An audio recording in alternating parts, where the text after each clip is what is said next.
What's up guys, I'm VJ Chino. A taste of something local and foreign is up on today's show. Time to update your wardrobe with brands that will keep you fresh and crisp. And of course, I won't leave you ladies empty-handed. We're gonna check out an online store catering to bold fashionistas out there. At syempre, foodies, don't get disappointed yet because we're going to feast our taste buds with some local cuisine and Vietnamese coffee. Only here on the show that gives you the coolest stops and spots. Where you at?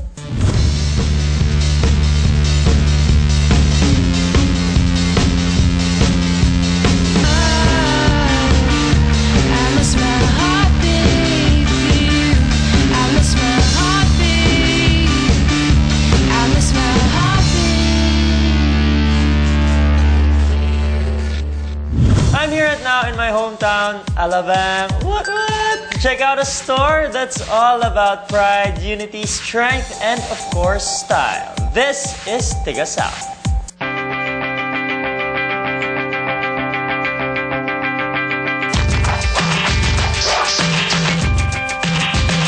Hi, I'm Tan Bravo, co-founder of Tiga South Clothing. Bali, nag-start ang Tiga South way back 2010. Tapos, yung salitang Tiga South, wordplay lang siya na pinaglaruan ko before na gusto ko lang mag-print ng t-shirts para dun sa circle of friends namin na kasi since high school, nag-print na talaga ako ng sarili kong damit. So, naisip ko na magkaroon ulit para sa mga kaibigan ko. So, eventually, nagustuhan ng mga kaibigan ko hanggang sa nag-expand siya, hanggang sa dumami yung nagkagusto. Dahil siguro dun sa humor ng wordplay na Tiga South, which is strong, or Tigas then South, which is mostly mga taga-South ka, Cavite, Laguna, Batangas. So, ayun, doon nag-umpisa siya.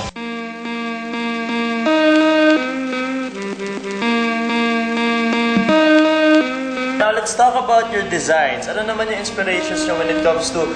Kasi dito sa likod natin may graffiti pa, and then pati sa shirts nyo, ang ganda ng mga graphics. So, paano nyo kino-conceptualize yung designs for the t-shirts? Actually, yung design process, nag-i-start siya from simple sketch. Tapos, kumbaga, pag meron akong naisip na idea, tinatransform ko siya sa simple to... mas simple siya, pero mas attractive. In a sense na, kumbaga yung design aesthetics ng Tiga South is less is more eh. Pero ang atake niya, parang once na makita siya ng tao, nagigets niya kagad. Na wala na siyang paligoy-ligoy kagad. Parang kahit mismo normal na tao, oo, yun na, nagigets na kagad. Okay. Na may focal point kagad siya.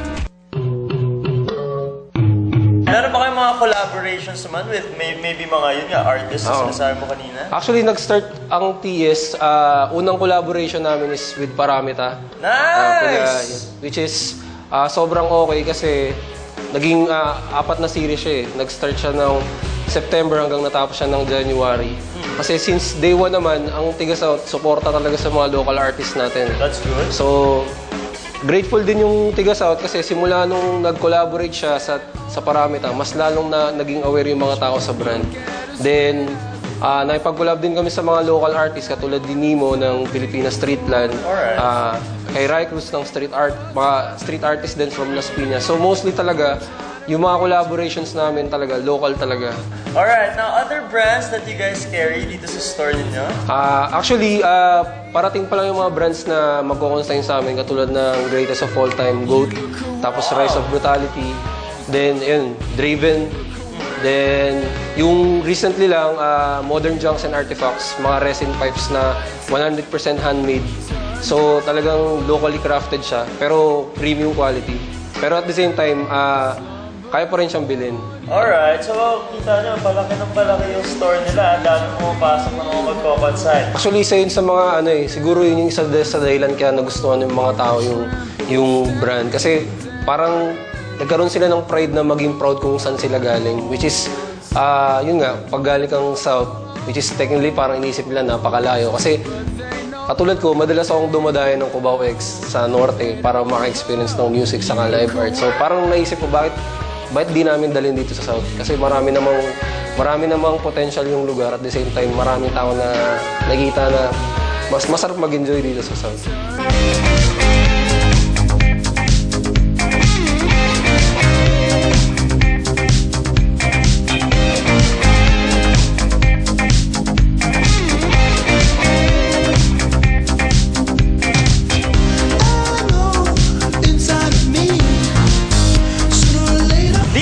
guys, coffee is already a staple bonding time for Filipinos. But for today, we are about to indulge on a Vietnamese coffee experience. Coffee lovers, join me as we check out Highlands Coffee.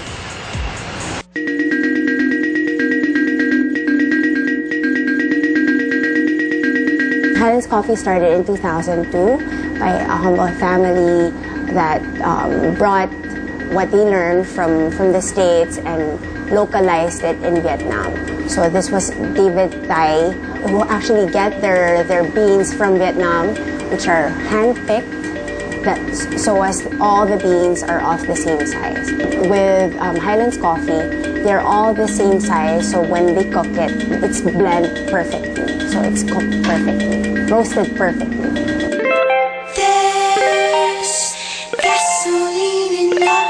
Alright guys, I'm here now with Christian of Highlands Coffee. Hello Christian. Hi. Alright, so first of all, tell us what is the difference between a barista and a bartender para sa mga nako-confuse about the two terms. Well, basically the difference of barista and bartender is the barista is more focusing on making a gourmet style of coffee. Okay. Yes, and then the bartender is more focused on mixing the different liquors, the flavors, and all those stuff. Alright, there you go. At least now it's clear to everyone. Alright, now let's talk about your coffee dito sa Highlands. So, I hear that it's Vietnamese coffee. Yes, it is. Okay, so when you say Vietnamese coffee, how different is it? Or ano yung difference niya from maybe our Filipino coffee or the typical espresso that we get? But because of some process that we're using, like this one. Yeah, okay, so explain this nga to us. What is this exactly? This we call it a coffee fin. Okay. This is used in Vietnam, and what we normally do, we put coffee here. Okay. Here. So parang and then ground coffee na yes, ilalagay yes. dyan. Okay. Ground coffee nilalagay, and then we put hot water, and then basically you wait. It drips down. Yes, it drips down here. So for the process itself, it has more light flavor, light body, and bitter, sweet taste at the end of Wow! Highlands Coffee's competitive edge is, as you can see here in our store, we have a traditional Asian feel with a modern approach. And of course, you know, in most stores, they actually charge you for Wi-Fi. We offer free Wi-Fi for every coffee purchase. And we also have workstations powered by Natopia. Another competitive edge of Highlands Coffee is the taste of our coffee is adjusted to the Filipino palate. So Filipinos like sweets, you know, they like their coffee sweet. So what we did was we ground the coffee with caramel to make it more sweet so that it's more palatable to the Filipino taste.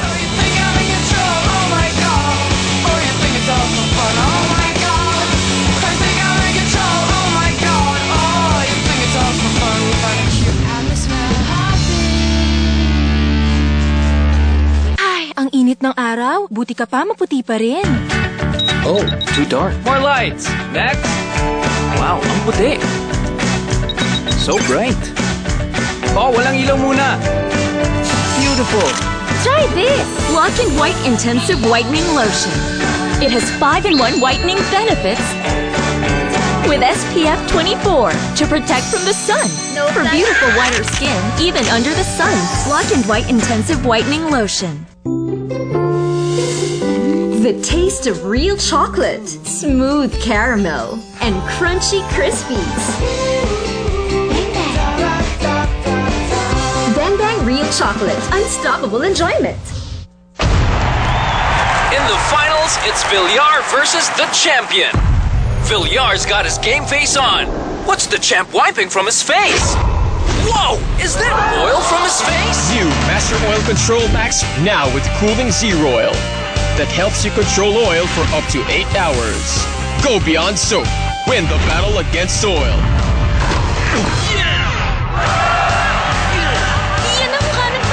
Try new Master Oil Control Max Facial Scrub. The Myx Music Awards 2013. Favorite rock video.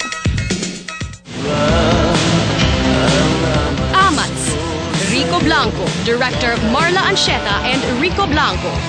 Huling Sayaw, Kamikaze, featuring Kyla, director Avid Leongoren. Ikot ng Mundo, Bamboo, director Trev Monteras II.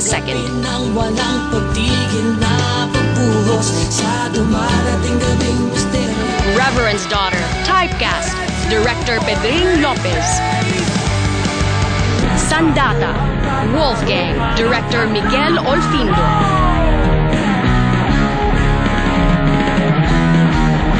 To find out how you can vote, log on to mixph.com right now.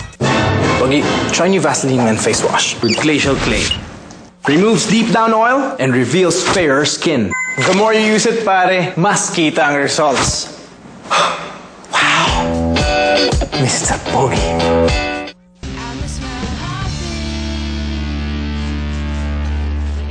Pushing the envelope when it comes to dressing up is a bit challenging to some of us. Picking, styling, and editing our wardrobe is tricky as well. And now, I have the answer to all your style dilemmas. This is Trilogy Boutique.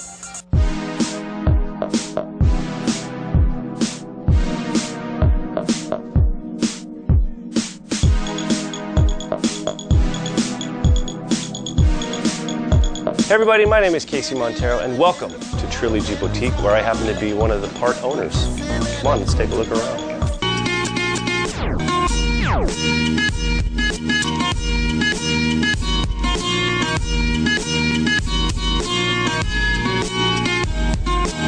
Trilogy Boutique, the original started in Rada Street some years back, and it was a real boutique.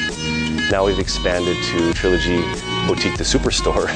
It's a bigger store, and we've been here in Alabang Town Center since November last year. Turn all the lights on!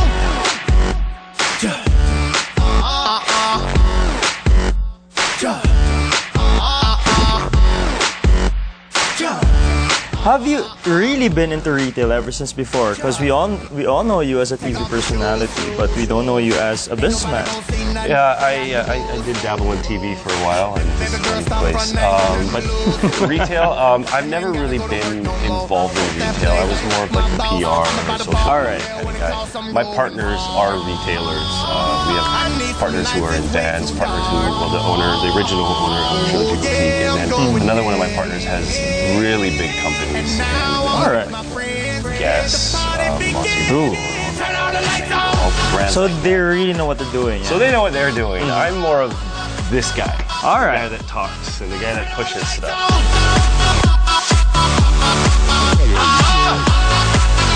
Put your hands up if you're going hard. So you mentioned Vans, so what other brands do you guys have? Oh man. So name a few, because I'm sure you guys have a lot, because this place is huge, but name us a few. So we have some of the biggest street brands in the world. We have Stussy, we have Old Bay, we have Illust. Actually, Illust right now, we have our Transformer collab. Nice. We have Japan Rag, we have GPPR, which is made by a Filipino in LA. All right. And that's also his wife, Hell's Bells. She makes Hell's Bells. Bella Brawler 3 OTB, that's another brand. We have Daily Grind, we have Team Manila. We have this brand right here, which is actually I don't know what is it. Naked and Famous. Yeah, that's what yeah, we have Naked and Famous. We have Unbranded. Wait, so how do you guys choose the brands that you bring in? Well, basically, we got to find out what's happening in the States. We find out what are the street brands that we feel will be accepted in the Philippines. Some of the brands that we feel that are going to be popular soon. We're gonna bring those in here, and then some of them are just like like Stussy. You can't, of course, not bring that in there. And for the females, we have some other brands, but I'm more of the guy stuff. Like for the girls, we got Mink Pink, we got some other great things that you'll probably show later on. But I don't really hang out by the girls section. But for the local brands, how, like, if there are any, because there are so many brands coming out right now, so if they want to come in and be part of Trilogy, can they do that as well? If you guys have some really cool stuff, yeah, we're okay to collabing with local brands. So Team Manila is actually here. Yeah. Daily Grind is also from Team Manila, but not a lot of people know that Daily Grind is part of Team Manila because it looks so different from what Team Manila is. But yeah, local brands, if you guys have some really cool stuff, there's no doubt about it. We could probably help you out. All right, so Casey, can I try out some clothes for everyone to see? Yes, you can. Please. Let's do it. Can I be your let's go. Sure, why not? I'd love that.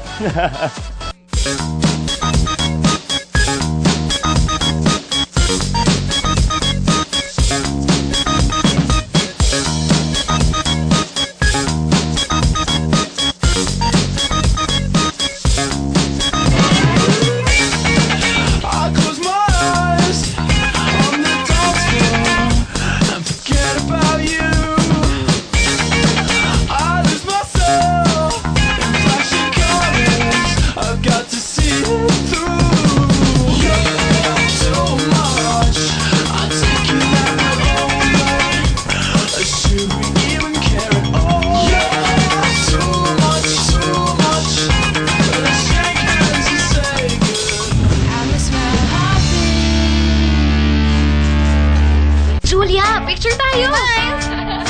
Girls, say hi! Julia, pose kayo! Tigilan mo na nga yung kakatago sa pimple mo. After washing with soap, mag-Eskinol na. Eskinol? Best in removing pimple-causing dirt. Now, with Micro-Cleanse antibacterial formula na kayang tanggalin ng bacteria at deep-seated dirt as it dissolves hardened oil. Pag walang pimples, Wala kang itatago. no to pimples, yes to fun. Eskinol! The Myx Music Awards 2013.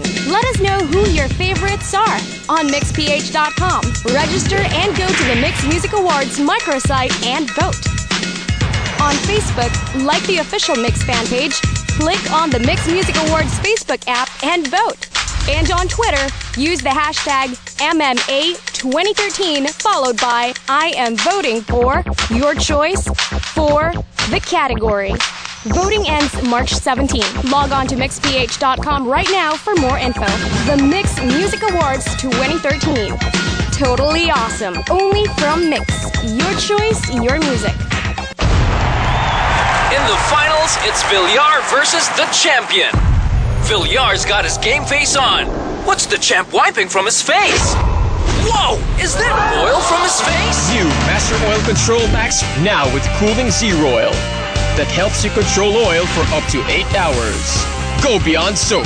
Win the battle against oil. Iyan ang mukha ng panalo! Try new Master Oil Control Max Facial Scrub. Yo! Yo, ako si Empaltik, yo! Ako si Kakakas.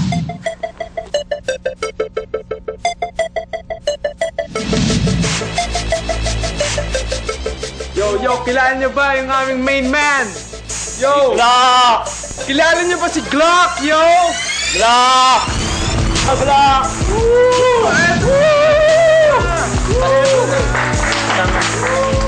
Kasama ba sila dito? Yo! Sama ka! Ako po si Glock 9, ang inyong... Sige kayo! Yan. Ako po si Glock 9, ang inyong Myx Celebrity VJ sa buwan ng Marso. Marso! BJ! Marso 1 Glock! Okay lang ba ito talaga? Glock, yo! Sige. At mapapanood niyo po ako sa mga programa ng Myx. Myx! Nood! Abangan niyo po ako sa Pop Mix. Mix, abang! Siyempre, ako po ay mag-host din ng Rock Mix. Sabi ko sa inyo Rock Mix din to Okay. Rock Mix, Glock! Mix, yo! Sa My Mix. My Mix, My Mix, Glock! At siyempre, para sa videos ng aking mga kapwa OPM artists, abangan niyo ako sa Pinoy Mix. Video, OPM! PM! Pinoy! Why? So yan, magkita-kita po tayo sa lahat ng programa ng Myx. Ako po si Glock 9 ulit, ang inyong Myx Celebrity VJ ng March. Si Glock! March!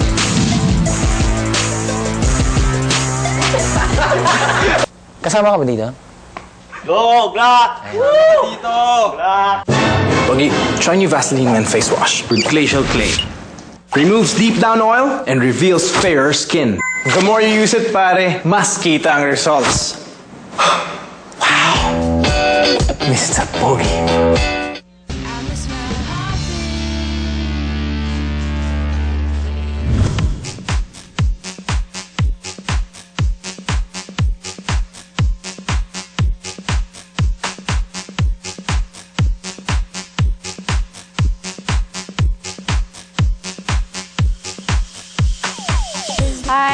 Natasha Jimenez. I'm the owner and designer of Antler Accessories.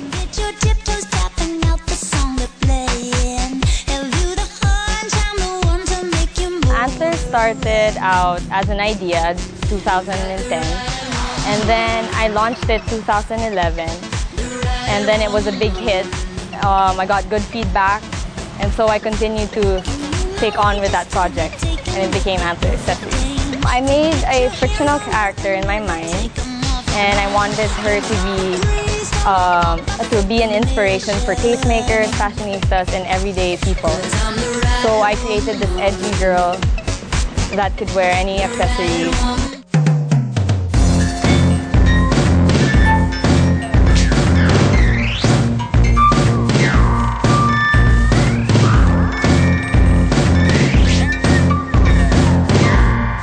I think what excites people with Antler Accessories is the fact that it's unique. You can't find a lot of the pieces that I make, and they're one of a kind.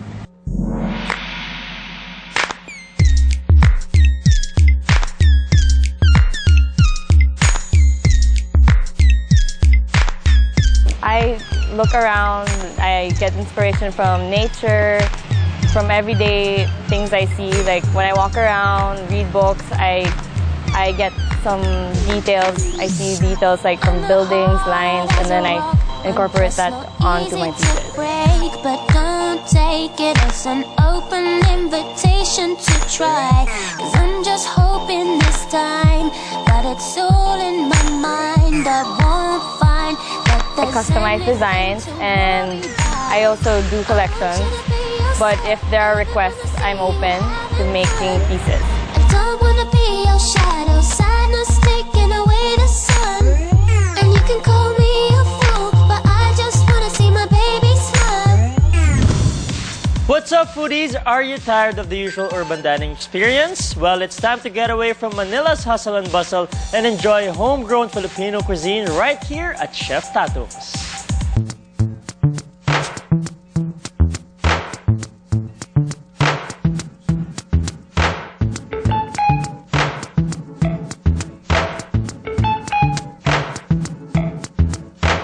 An ancient business, a modern piece of glasswork.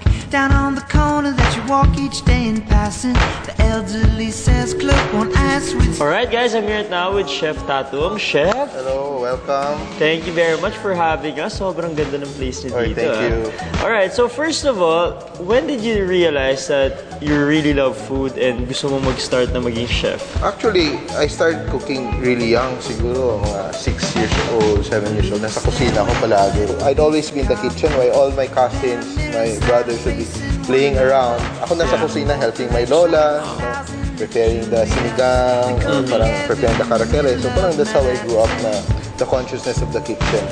Alright, so at least we can see na talagang yung passion mo, chef, nilalabas mo when it comes to your food. Yeah. Parang actually accidental din nga kasi it wasn't really a career path that I wanted to follow na being chef. But I'd always like to have friends around kasi coming from Cebu, when I moved to Manila, so medyo you miss your family. Yeah. So I started cooking and inviting friends around, and eventually my friends would invite themselves to the house. So I started actually in my house in Sikatuna na hosting dinners for friends. Then eventually we opened to the public. Wow. Then dumami yung tao. So eventually, sige, let's just make it a restaurant. So, wow, eto na siya. just like that. Pero chef, did you have any like professional na pag-aaral talaga when it comes to I culinary? didn't get a culinary degree. I don't have a culinary degree. It's mainly from experience. Wow, okay. You know.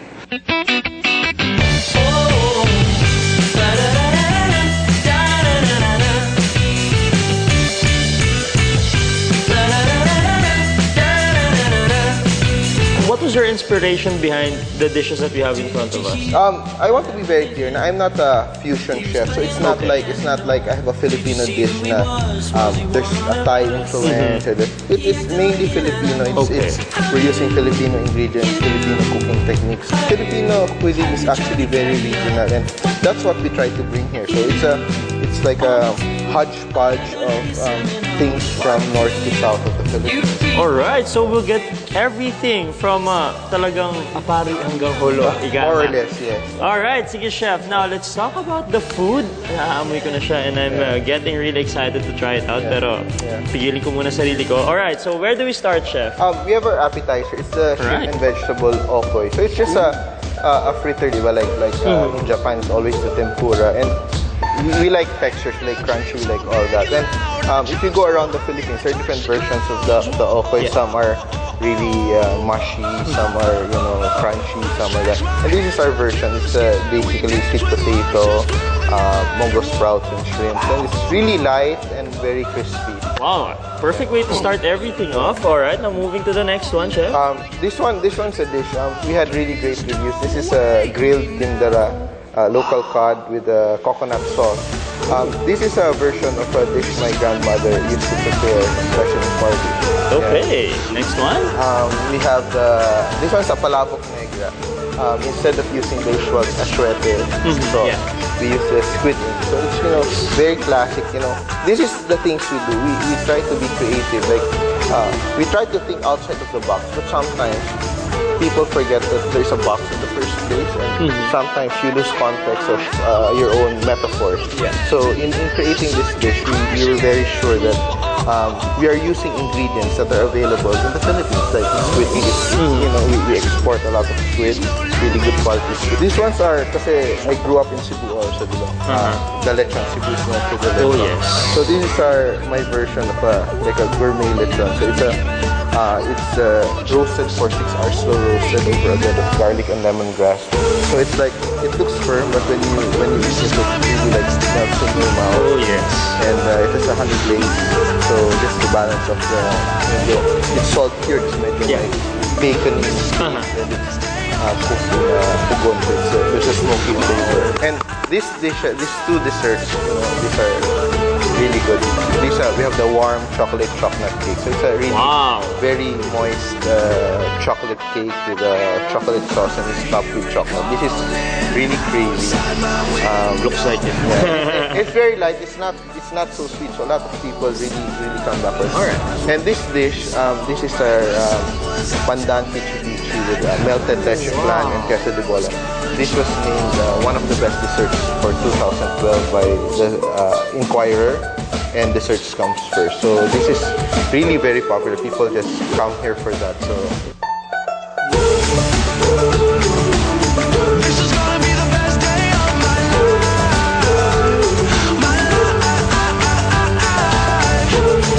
And that is it for today's episode of Where You At. I hope you guys enjoyed all the places that we've been to. Alright, let's start off with Tiga South. Of course, with the name itself pa lang, lahat ng members sila from the South. Either Cavite, Muntinlupa, Parañaque, represent! Kulang na lang isama nila ako. Pero they are amazing. They're graphic artists. Tapos nag-decide sila to start out their own clothing brand. So they make t-shirts. And then part owner din si Ria of Paramita. So if you guys are a big fan, drop on by.